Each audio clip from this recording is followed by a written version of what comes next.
I apologize. So we have a memo in our packet that reflects that staff has reviewed the application and feels that the business meets the criteria to be granted a license. The recommended action is to grant the license. And so we have that before us tonight. And committee, we do not have any concerns, and we unanimously recommend to move forward to the board for consideration. So with that, I will open up to discussion. Okay, thank you, Trustee McKay. Well, I'm taking her, but Trustee Member. What are the hours of operation?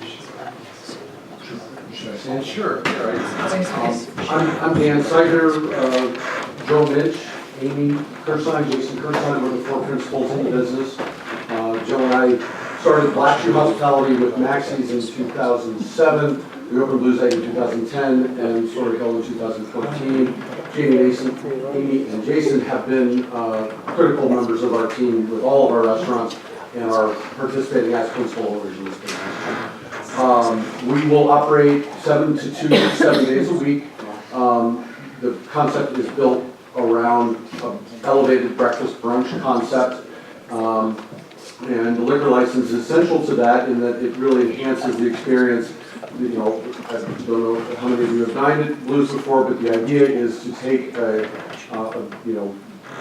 regular breakfast and elevate it significantly. And that begins with great quality ingredients for everything from the meats and the cheeses and the quality of the eggs that we use, and then incorporate that with a great extensive beverage offering. Jason is the beverage director for all of our restaurants, and we've gone to great lengths, not just to have a Bloody Mary and a mimosa, but we will do feature cocktails on different days. We do what we call Fizzy Fridays, where we'll do different sparkling cocktails, mini cocktails on Thursdays, a variety of different ways to improve upon that. So for the primary business model, alcohol really is an important part of it, and on a Saturday or Sunday, can be as much as 20% of gross sales.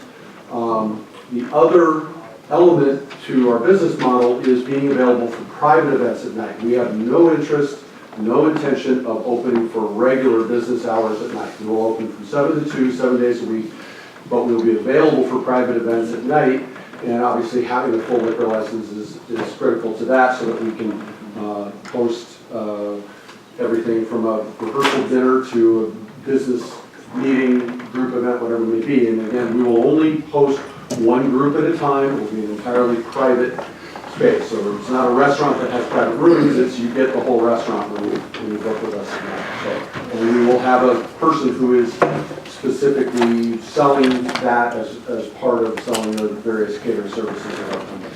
And those events would finish at midnight. Yes. So you're not requesting. We were very specific in our license application to say we did not want to extend the hours beyond midnight. Part of that is out of respect for the neighbors upstairs. The other part of it is that we got to get up at 6 o'clock in the morning or 5 o'clock in the morning and reopening after breakfast. And so the idea of having a party till 8 is just of no particular interest. And most of the events that we host are dinner-centered events, and they're done by 8, 9, 10 o'clock. Occasionally with perhaps a small wedding or something, it may go a little later. We are not applying for a permanent entertainment license. We may, if a guest wants to do this, we would go through the process of a particular event asking for we'd be able to provide that entertainment. But that's in the 7 years we've done events at Blues. Presently, I can say on a handful of occasions we've actually had live entertainment. It's usually been like a jazz trio. I have 3.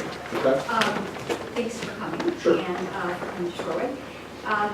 So currently, the patio has not been changed to a converted into a part of the building. So I guess you are asking Nathan, is that an extension of the premises because the application's now, or how does that work? Yeah, I noticed that in the application it just references the address. And my understanding is that plans are not exactly finished yet. But the issue is this is only going to run through June 30th, and then it's going to get renewed. And then we'll do a much more specific definition of the specific premises when that's complete, because my understanding is that it's probably not going to be opening until May, and that that exterior portion might be later. Is that No, it is our hope to begin construction on that. We really just were waiting for a break in the water. So just as soon as we've been approved to do it, and we intend to do that we need, this all took a little longer because once we got done with the plans on the existing space, we realized we just didn't have enough seats to justify the investment we were making. And so that patio, we hope to begin work on that in the next couple of weeks, and it will certainly be done before we open it. So because of the way that it runs with the statute, really this first one is going to be in effect for about 6 weeks, and then you have to renew it for the next licensure period, and then by that full head. So is there, so I'm sorry, I didn't understand. There's a date, like, where every year where they expire, is that Yeah, correct? they give them, So there's a certain time period, and our time period for this 2018 they all, the city block, they all run July. So we're approving the license just for the Well, remainder I mean, remainder of this year, okay. I but didn't once understand. you give one, Yeah. the difficult, I mean, then there's an interest in that that's difficult to Yeah. take away. But when we renew it, we need to clean up a little better than the description we have here about the, Wouldn't it be the opposite, when it should be cleaned up now? Because by the time you renew it, it will be just one license. well, I think it just says, the address, there's a specific, my understanding is looking at it, there's a specific address that applies to just that specific space. I was unaware of it. Tonight is the first time we've heard the term 4185. We've been operating under 4195 as our operating address. And I apologize if there's a mistake on that, but that was the direction we got early on in this process. But it is intended to be, and we have submitted the plans to the building department that include the addition, and all of it is, and we're building the whole thing, and we're going to be in business with I that. so appreciate, I just want to make sure if we can make it here at committee, at board, we can do that. And trustee Rick, I'm sorry to interrupt you, but Erica Lang, might be able to clarify some of this for us, the director. Yeah, when we received the site plan for the spaces, staff just gave, they knew they wanted 5 spaces, we just gave them numbers to put into our system to have ahead of time, and so that's the number we just put on that corner, so it really is meaningless per se. So that's where the 85 came from. So basically, I think your question is, when they open, are they going to be able to serve liquor at all the tables that they have, even though some of them will be in an enclosed porch? The answer to that But is it's, yes. but it's on the premises. Right, Yeah, exactly. It won't extend into the right of way. Inside the space, it will feel like a contiguous space. It's kind of an L shape, but it's all open, where that, on the north side, there's about a 20-foot span of windows that we are removing that will be the entrance, that will be, the room will progress into the, you refer to it as an atrium, I'm not going to say why, but it's the enclosure of the patio, and it will all be one contiguous dining space. So as long as that's okay, back up and that, because it's still part of the premises, it's not. For the premises, the area permitted, just their loose edge is permitted to construct it on North Oakland. It's not in the right. I do have a floor plan for what it's worth. They would submit the packet, but he did submit floor plans. Oh, We have it all. we should. We have it all in on our records, so- record. So is the permit, can we see that, is the permit covering what is currently under that address, or is it the permit covering the patio as well? Like what is planned? In these floor plans, the patio is shown as enclosed within, so this area here, I can pass them around. That area is enclosed on these plans.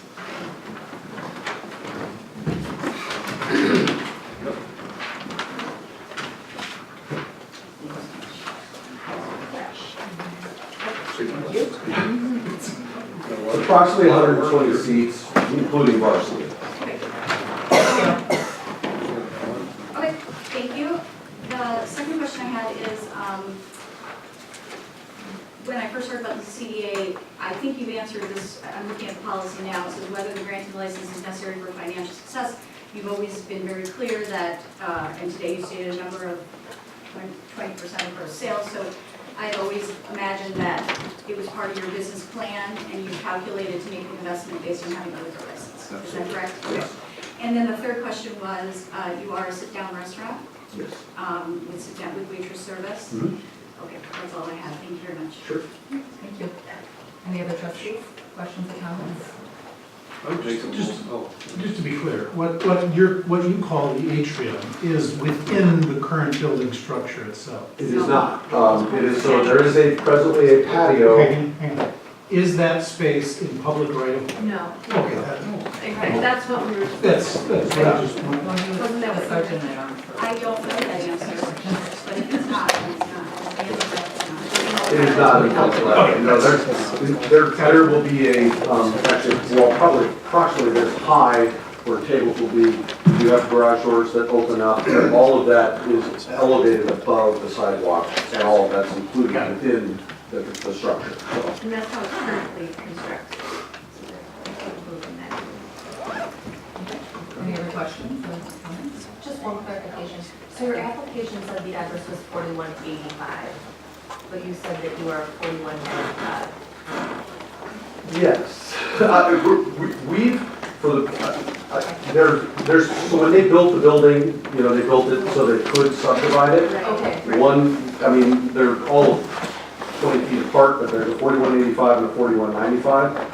For all of our business lease, you know, everything is listed, the lease we signed was for 4195, but it includes 4185 too. I mean, it's all one contiguous space. Okay. So there's two door frontages there, one for 4185, one for 4195. In Okay. fact, the door that we will use as our primary entrance is 4185, but when the lease was signed, it said 4195, so that's what we've gone with. But it is one contiguous space. I mean, That's helpful. I think it's important to look into, just because when I expanded into the store next to me, we also had two addresses, and I was asked to pick one, so that we only had one, even though there's two doors, so it's just to make sure. If you want 4185, we can make it happen.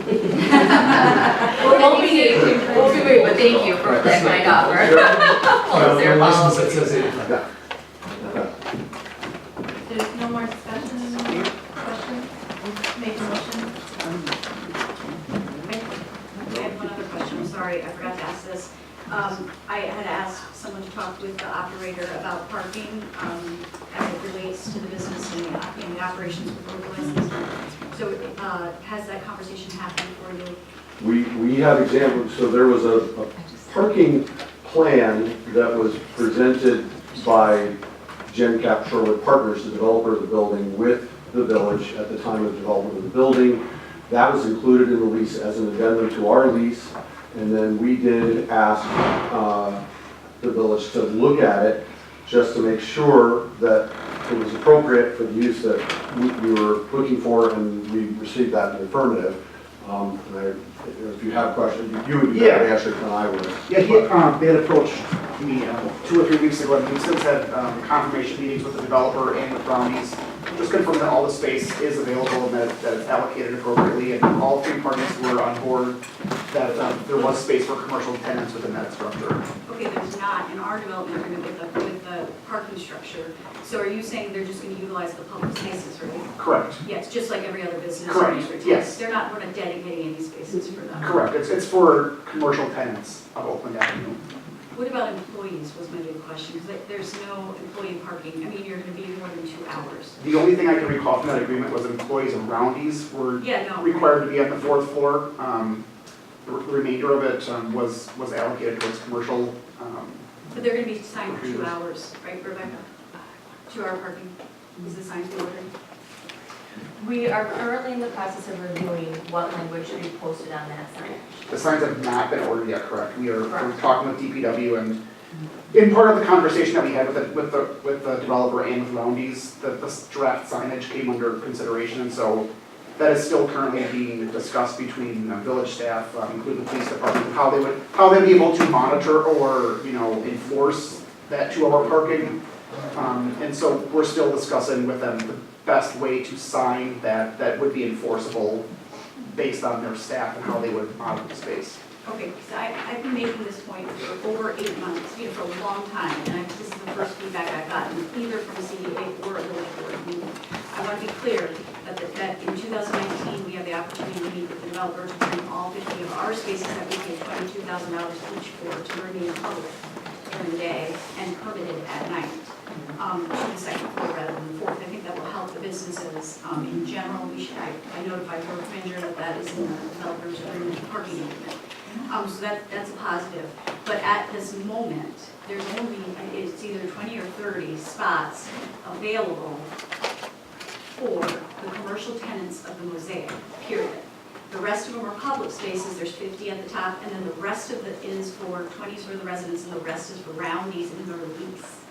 So I just want to be clear that we're not setting up, that everyone understands that, whether the signage goes up and we can enforce it, it is public parking. We had the same discussion when we approved Ruckus.